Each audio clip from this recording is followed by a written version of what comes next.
Subscribe to our YouTube channel and press the bell icon so that you never miss any video lesson from RAU'S IAS Study Circle. Hello and welcome to Daily News Simplified, an analysis of the Hindu newspaper from UPSC perspective. Today we will discuss the daily edition of the Hindu newspaper dated 23rd March 2022. And the articles that we will discuss today are displayed on your screen. So let us start the discussion. This article on page number 8 is related to the issue of COVID-19 vaccines and the equitable access to these vaccines as well as essential medicines which are required to fight COVID-19 as well as the future pandemics. In this regard, we all are aware that the world was affected extremely due to the COVID-19 pandemic. In this line, the biggest issue that was faced during the COVID-19 pandemic was the issue of access to the vaccines, the medicines as well as diagnostic tests. And this became one of the biggest hindrances to ensure affordable, inclusive and equitable healthcare. In this regard, when the vaccine development was going on in December 2020, that is after 8 to 9 months after the COVID-19 pandemic started, India and South Africa, which are developing countries, had called for waiver from the patents under the WTO regime for these vaccines, medicines as well as diagnostic tests. However, all the countries of the world at the WTO were not on the same page on the issue of patents waiver for the COVID-19 vaccines as well as the medicines. Now, the patents, as we all are aware, provides protection and also provides incentives to the pharmaceutical manufacturers in the form of protecting and incentivizing their innovation as well as helps them to cover the cost that they put in the research and development. In this regard, the supporters of the patent waiver like India and South Africa have said that the patent waiver will allow for faster manufacturing of the COVID-19 vaccines which can be used by developing and the underdeveloped countries. In contrast to this, the pharmaceutical companies which are against the patent waivers claim that if the patent waiver is granted, it could hurt future innovation and will not lead to quick production of COVID-19 vaccines. So the intellectual property rights regime that has been created for protection of these innovators or the companies which are investing and putting a lot of money and effort in research and development has both pros and cons. Because on the one hand, the patent protection regime provides incentives to these pharmaceutical companies so that they can innovate and they can invest more and more in the research and development. This is because due to the presence of the patent regime, these companies can recover the cost they had put in initially in the form of research and development and for coming out with innovations. However, on the other hand, such patent regimes can sometimes be very restrictive, and these restrictive regimes disable the equitable access to the vaccines as well as medicines for the least developed and the underdeveloped as well as developing countries at times. And because of this issue of equitable access or lack of equitable access to these vaccines and the medicine products to the least developed and underdeveloping countries, developing countries like India and South Africa had called for patent waiver for the COVID-19 vaccines, medicines as well as diagnostic kits, etc. Now, although the COVID-19 pandemic is almost over, but the European Union has come out with a formula which is called as the compromise formula, which takes into account both the sides, that is the issue of equitable access to the vaccines as well as medicines and also protection of the intellectual property rights of the pharmaceutical manufacturers. So in this backdrop, we will try to understand what exactly is meant by the waiver on the patents. That is, how does a patent works in the normal circumstances and what exactly is going to happen when a waiver on these patents is provided. Also, we'll look at how the waiver is provided under the WTO agreements. That is, what is the process of providing waiver against any patent at the WTO. And after that, we'll look at some of the benefits of the patent waiver and also what are the reasons for the opposition to such patents waiver. And after that, we will analyze the EU's proposal and what are certain issues with the proposal that the EU has forwarded for the future pandemics or the future issues related to health at a global level. So this is how we are going to analyze this article related to equitable access to the vaccines as well as essential medicines, especially in the backdrop of COVID-19 pandemic, and where India and South Africa, who had initially proposed the patent waiver against the vaccines and the medicines, have now compromised or have now accepted the compromise formula that has been proposed by the European Union and what are its likely implications. So the points that we discuss here can be important for us from General Studies Paper 3 point of view. So to understand this issue of waiver of patents, let us first understand what exactly is a patent. So a patent is an exclusive right granted for an invention. It can be both product or a process. Now such a product and process provides in general a new way of doing something or offers a new technical solution to a problem. Now we all are aware that medicines have been used for treating different kinds of diseases. But in the year 2020, we were faced with the COVID-19 pandemic. And that is why various companies started research and development on the development of vaccines against the COVID-19 pandemic. And that is why when the vaccines were created, they were something new. They were a kind of technical solution to a problem. So this was a new innovation that was conducted by the pharmaceutical companies. And that is why for such kind of invention, or you can say innovation, these companies are provided with intellectual property rights. So these are exclusive rights. So what kind of protection is provided by a patent? So in this regard, in principle, the patent owner has the exclusive right to prevent or stop others from commercially exploiting the patented invention.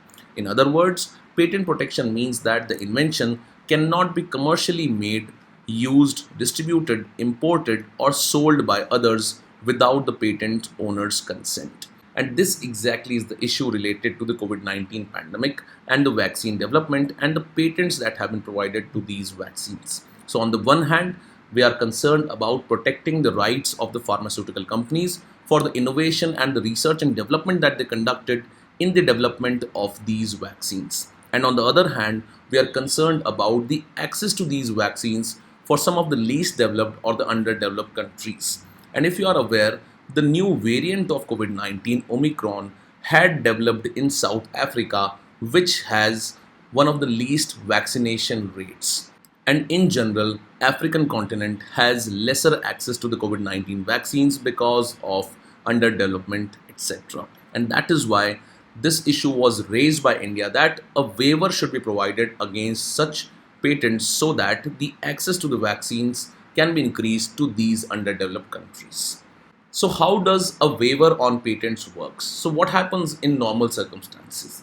In normal circumstances, a company or a pharmaceutical company has exclusive right to manufacture the product for next 20 years. However, in this process also, a company has an alternative to increase the reach of the vaccine. What is it? In this case, a company can enter into a voluntary licensing agreement with other manufacturers. And in such a case, when a company enters into voluntary licensing agreement, they can then transfer the technology and know-how of manufacturing a pharmaceutical drug. That is, this can happen only when a company enters into a voluntary licensing agreement with other companies. Now, one of the prime examples of voluntary licensing agreement is the company Gilead, which is a company of United States of America, which produces the remdesivir injections. In this line, the Gilead had entered into voluntary licensing agreement with Indian pharmaceutical companies such as Dr. Reddy's Laboratory to manufacture the remdesivir injections. So this is a kind of voluntary licensing agreement regime. Now, as opposed to such normal circumstances where the company has the exclusive right to manufacture and also it has the right to enter into a voluntary licensing agreement, is the issue of waiver on patent. That is, the patents should be waived for these vaccines that have been developed to fight the COVID-19 pandemic. In this regard, in case of a waiver, when a waiver has been provided on the patents against any vaccine or any medicine, any pharmaceutical company would be allowed to manufacture the vaccine, medicines without having a patent or without even entering into a voluntary licensing agreement with the patent holder. So in the previous case, the manufacturing company had to enter into a voluntary licensing agreement with the company which had produced the vaccine in the first place and had got it patented. However, under a waiver regime, any company with medicine related experience can start producing the vaccine without even entering into a voluntary licensing agreement. So this is the basic difference between how a patent works in normal circumstances and how a patent works under a waiver regime. So in that case, the pharma companies would have complete freedom to carry out reverse engineering and manufacture the patented product. And the company would have complete freedom in fixing the prices, and also the company would not be liable to pay any compensation to the patent holder. Now, this waiver was intended to be provided so that it can lead to increased manufacturing of the vaccines, because any pharmaceutical company can then start producing the vaccine. And in that case, if the vaccine production increases, it will then lead to increased access to these vaccines, because the price will also drop and its reach will also increase. So this was supposed to be the biggest benefit of providing waiver on the patents. Now, after looking at the issue of waiver on the patents, let us look at how a waiver is provided for products under the WTO agreements. Let us look at this issue. So, a waiver under the WTO treaties can be decided at the WTO Ministerial Conference only through consensus among all the member countries. So, all the countries who are member of the WTO will have to create a consensus so that such a waiver can be provided. In this regard, the waiver needs to contain a justification based on the exceptional circumstances, and we all are aware that COVID-19 was an exceptional circumstance in case of medical emergency that the world has faced. And these waivers are reviewed by the Ministerial Conference annually until its termination. Now, the issue here is that the decisions at the WTO are taken by consensus and not by any majority vote. And that is why countries which were not in favor of providing waivers against these patents voted against providing the waiver to the patents of vaccines. And that is why this waiver could not be provided for in the end.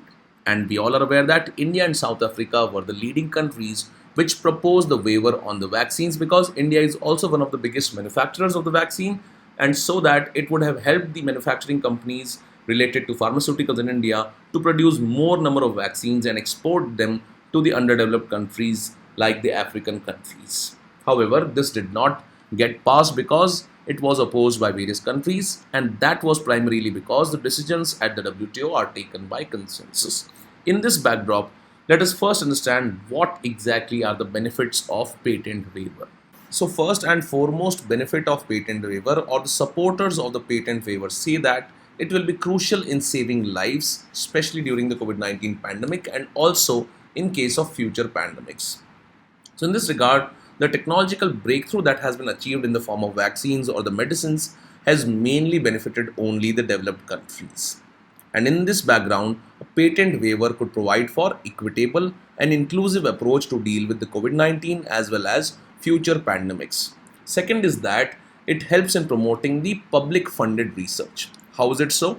So most of the pharmaceutical companies, particularly in the advanced countries such as United States of America, had received huge grants from the governments to undertake research and development to develop vaccines and medicines. So this is also a case for providing waiver against the patents, because normally what happens is that the pharmaceutical companies undertake research and development based on their own money.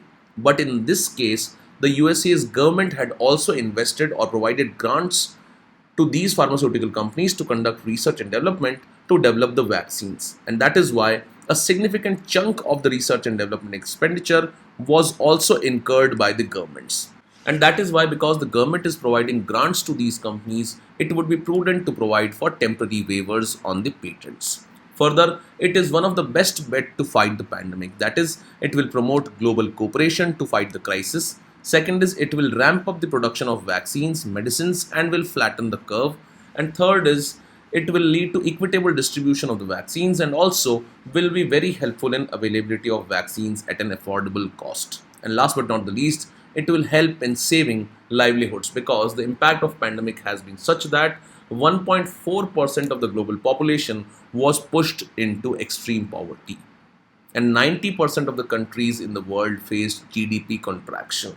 Also, the current mechanisms for the exemption of patents, such as compulsory licensing and parallel imports, are both time consuming as well as complex process. Compulsory licensing is simply when a government says that the companies which have the patents will keep on producing the vaccines, but at the same time, other companies which can produce the vaccines will also be provided with the license so that they can also produce the vaccines. So this is how a compulsory licensing regime works.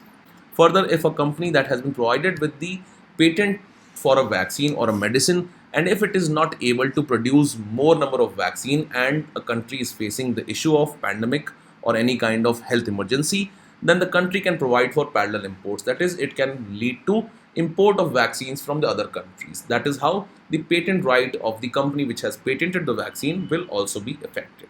However, there has been opposition to such patent waiver. So let us look at the arguments that have been forwarded in opposition to the patent waiver.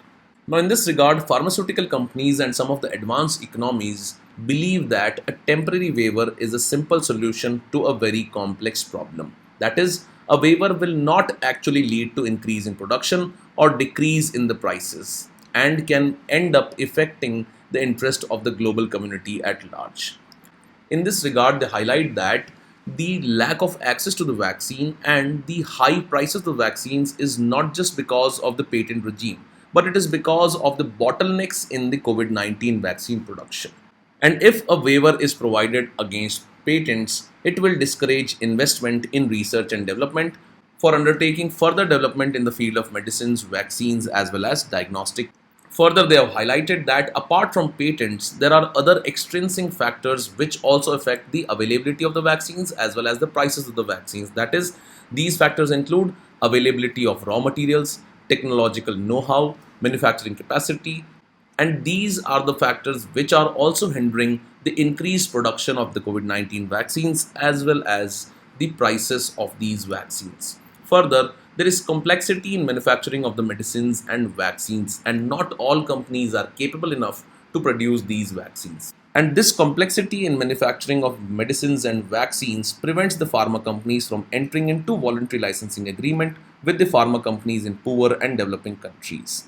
Also, such a waiver will lead to lower profit margins for the pharma companies because they mainly sell the vaccines to the government at lower prices. And despite temporary waiver on the patents, lower profit margins may prevent the pharma companies from manufacturing the vaccines as well as the medicines. That is, you cannot force a company to produce the vaccines, and that is why such kind of waiver will discourage these companies to produce more number of vaccines.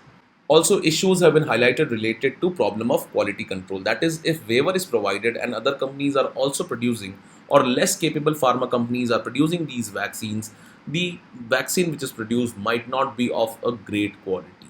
And also, the process of providing a waiver on the patents at the WTO is an extremely time consuming and complex process because the decision at the WTO can be taken only through consensus, and all the countries of the world will have to come on board to provide this waiver against patents for the COVID-19 vaccine. And that is why this is also one of the arguments that has been forwarded against providing waiver against the patents for COVID-19 vaccines.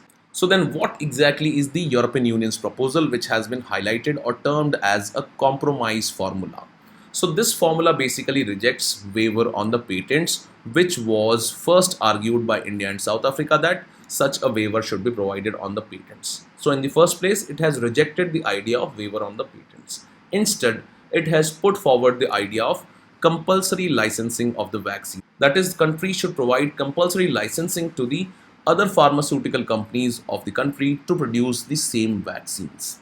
In this regard, the EU proposal provides that the WTO members would be able to issue compulsory licenses even if they do not currently have such provisions to issue them under their national patents laws. Further, the EU's proposal has also provided for the applicability of such compulsory licensing regime. In this, only those developing countries in the WTO that had exported less than 10% of the world's exports of COVID-19 vaccine doses in 2021 would be eligible to issue the compulsory licensing regime.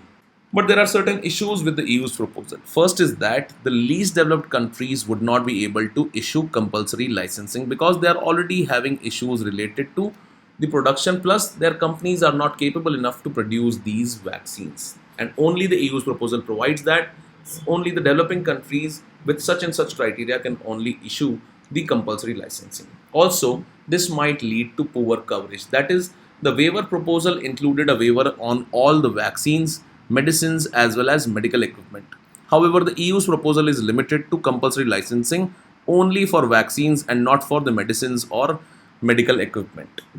And at the same time, it will be a setback to the waiver proposal that has been proposed by India and South Africa, because both India and South Africa have now agreed to the European Union's proposal, and hence both these countries could jeopardize the ongoing efforts to get a waiver on the TRIPS to make vaccines and medicines affordable. And this can also become an issue for future pandemics or health emergencies that the world will face, because this will act as a precedent for the future pandemics or health emergencies, where the developed countries and the pharmaceutical companies will quote the example of the EU's proposal, which is now accepted by India and South Africa as well.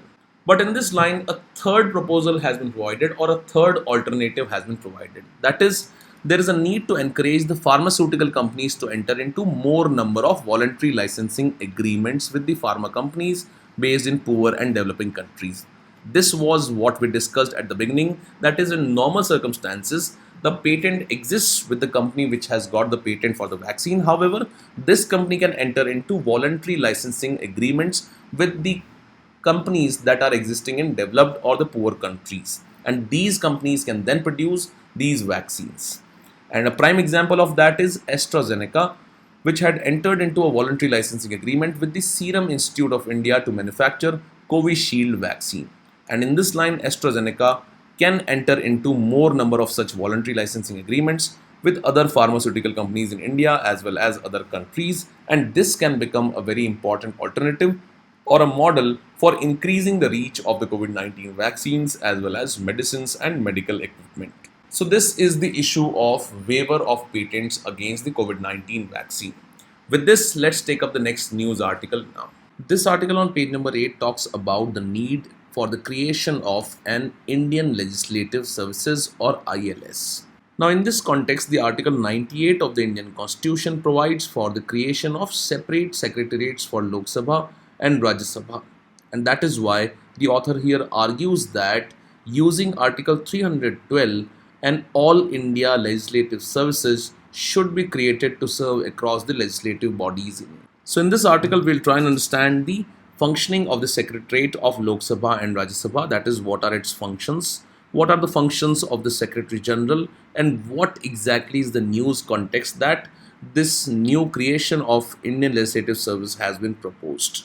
And finally, we'll look at the arguments in favor of creation of such an All India service, that is, All India Legislative Services. And based on the points that we discuss in this particular article, you can attempt this practice question from the mains examination perspective, that is, examine the need to create an independent All India Legislative Service to improve the accountability of the executive by the Parliament through its secretarial staff.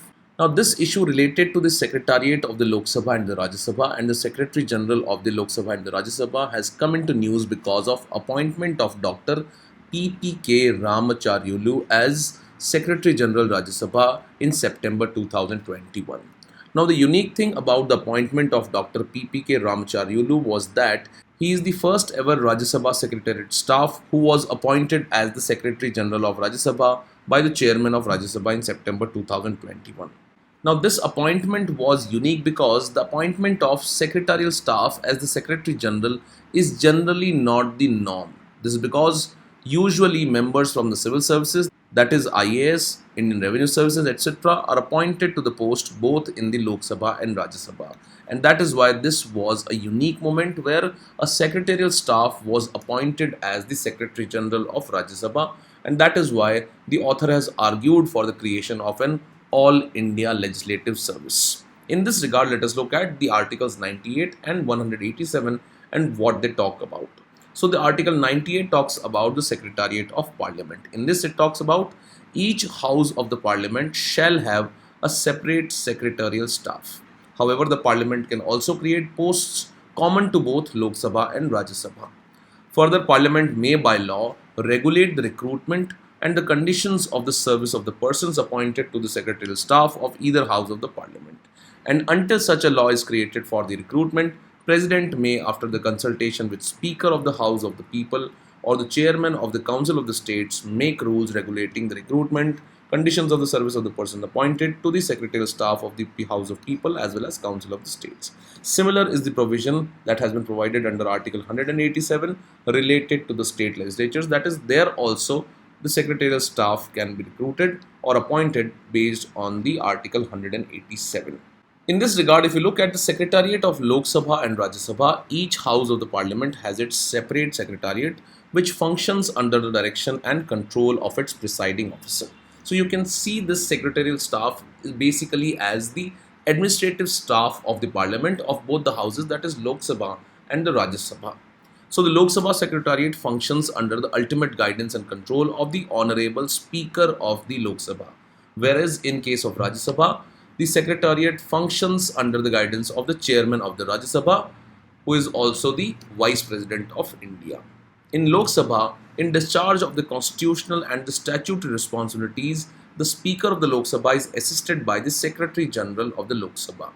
And the position of Secretary General is equivalent to that of the highest ranking official in the Government of India, that is Cabinet Secretary. So this can also be a very important point for us from the prelims examination perspective. That is, Secretary General is equivalent to that of the highest ranking official in the Government of India, that is Cabinet Secretary. Also, the Secretary General of the Rajya Sabha functions as the head of the Rajya Sabha Secretariat and also as an advisor to the Chairman of Rajya Sabha.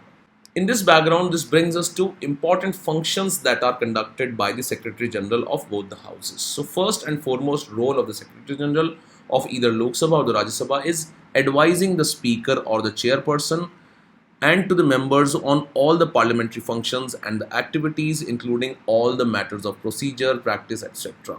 Second is that the Secretary General acts as the link between the changing composition of different houses and is also the custodian of the parliamentary conventions and traditions.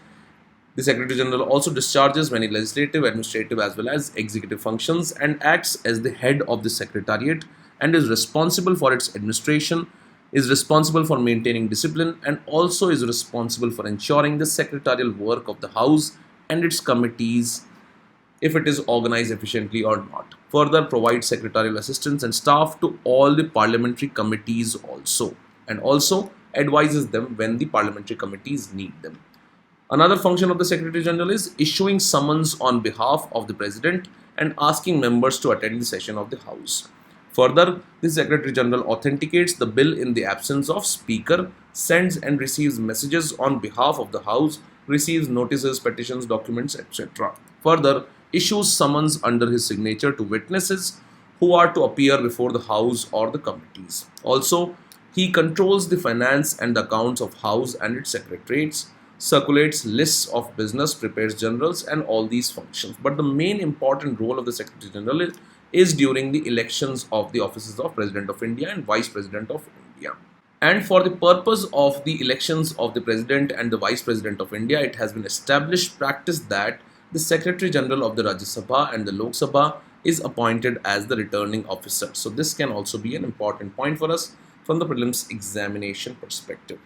So these are few important functions of the Secretary General, and this function becomes really important because the Secretary General acts as an important advisor to the Speaker and the Chairman.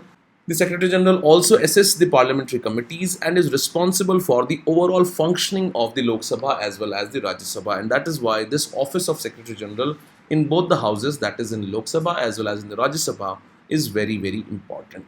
This brings us to what are the privileges that have been provided to the Secretary General. So we all are aware that privileges are also provided to the members of the Parliament, both in Rajya Sabha and Lok Sabha, and also to the President as well as Governor. In this regard, if you look at the Secretary General, the privilege that has been provided to the Secretary General is that Secretary General is not subject to criticism in the House and his actions are not discussed either inside or outside the House, and he is responsible and answerable only to Speaker and the Chairman. Further, in his capacity as the officer of the House, the Secretary General enjoys the privileges of freedom from arrest. Further, he cannot be obstructed in the execution of his duty as it would amount to contempt of the House. Further, any act which obstructs the performance of the official duty of Secretary General or other officers, the House will treat such an act as breach of privilege. So these are some important privileges that have been provided to the Secretary General, and this can also be an important aspect for us from the prelims examination perspective. In this backdrop, let us look at the need for the creation of All India Legislative Service. Now, this issue of the creation of All India Legislative Service has come into news because earlier the position of Secretary General was occupied usually by the civil servants like IAS officers or IRS officers. However, presently in September 2021, in the Rajya Sabha, the Secretary General was appointed from the secretarial staff, and that is why it has brought into light the issue of All India Legislative Services. So what are the reasons for the creation of this service? First is that most of the Secretary Generals of the Lok Sabha and Rajya Sabha have been people from civil services who have either little experience of the working of the parliament of the houses like Lok Sabha and the Rajya Sabha. Further, very few secretariat staffs have been promoted to become the Secretary General of either Lok Sabha or Rajya Sabha. Also, separate secretarial staff through All India Legislative Service will ensure the independence of working of the secretariats and will avoid the conflict of the interest. Further, if an All India Legislative Service is created, the secretarial staffs that are trained to work in both in state and the center will be better placed to take up the role of Secretary General. Further, an independent All India service will help the Parliament and its members to ensure better accountability over the executive, which is the norm of parliamentary practice. And such a service will also compel the states to come up with their own legislative service for better functioning of the local bodies like Panchayat, Block Panchayat, Jilla Parishad, Municipal Corporations, as well as state assemblies. And such an independent legislative service at center and the state will not only regularize the recruitment process at local, state and central level, but will also ensure competent and well-trained staff to handle the intricacies of the parliamentary work. And if you look at the international example and the country on which the Indian model of parliament is based, in United Kingdom, the clerk of House of Commons has always been appointed from the legislative staff pool created to serve the parliament, and that is why this is also a norm in UK's parliament also. So similar thing should also be done in case of Indian parliament, that is the Secretary General should be appointed from the secretarial staff and an All India Legislative Service should be created. With this, let's take up the next news article now. This article in the text and the context section is related to the hypersonic weapons which have been news because of the Russia-Ukraine crisis. In this context, it becomes important for us to understand the various facts and figures related to hypersonic weapons which can be important for us from the prelims examination perspective. So let us look at these issues. Now, hypersonic weapons are simply those weapons that travel faster than Mach 5 speed, that is 5 times faster than the speed of sound. So this is one of the characteristics. Then the hypersonic weapons can be of two types. First is the hypersonic cruise missile and the other can be hypersonic glide weapons. Now regarding these cruise missiles, these are similar to the existing cruise missiles because they sustain themselves in a manner in which the traditional cruise missiles are sustaining themselves. However, the only advantage in terms of hypersonic cruise missiles is that their speed is extremely faster because it is faster 5 times as compared to the speed of the sound. Now regarding cruise missiles, we note that these missiles are capable of traveling to a targeted destination and they can be maneuvered even within their path of trajectory. Now as compared to the cruise missiles, we all know that the other type of missiles are ballistic missiles, and these missiles follow a parabolic path and they travel under the influence of gravity. That is, their path or the trajectory is almost fixed and decided by the gravity, and their path cannot be maneuvered in the middle of their trajectory. But in this regard, the hypersonic missiles that are launched by the use of glide vehicles, these have some advantages over the traditional ballistic missiles. Now, as compared to the traditional ballistic missiles reach high above into the atmosphere. However, the hypersonic vehicles or the hypersonic weapons that are used by launching glide vehicles, they reach up to lesser heights as compared to the ballistic missiles. And the maneuverable re-entry vehicles are put on the trajectory that leads them to re-enter the atmosphere fairly quickly as compared to the traditional ballistic missiles. So one of the advantages of using the hypersonic missiles or launching them by the use of glide vehicles is that they fly at low altitude trajectories.